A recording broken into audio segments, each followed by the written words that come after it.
各位觀眾大家好，歡迎收睇 Inspires HK， 我係文哥。我哋呢個 channel 呢，主要就係以主流媒體唔太講嘅觀點，但市民好關心嘅議題，用最務實嘅角度去分析社會問題。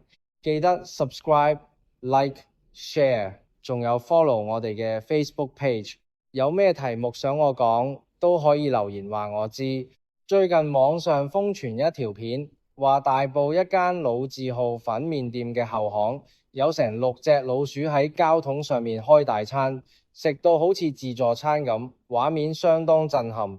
但事件唔止咁簡單，根據片主接受媒體訪問時講，影片其實係上年2月拍嘅，佢當時半夜經過，見到老鼠多到嚇親，於是拍低想提醒朋友。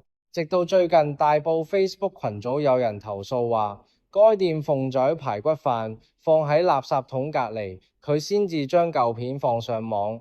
點知一夜之間瘋傳，涉事粉麵店之後喺 Facebook 出咗聲明，承認中飯放喺後巷手推車係疏忽，但話老鼠片段疑似 AI 合成，已經報警交由律師跟進。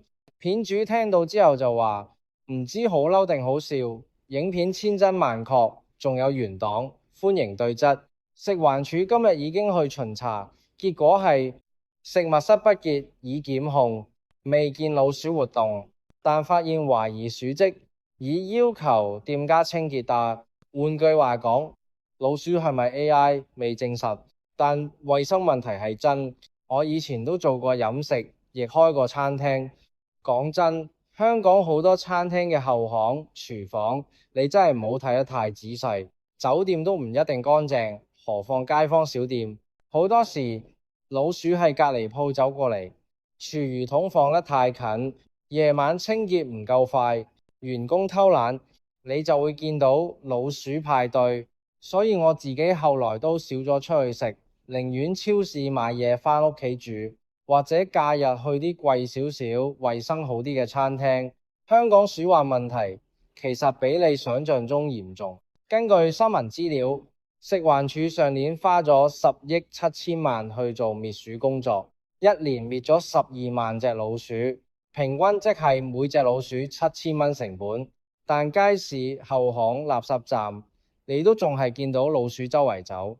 所以大埔呢單嘢唔只係一間餐廳嘅問題，係全港鼠患管理嘅問題。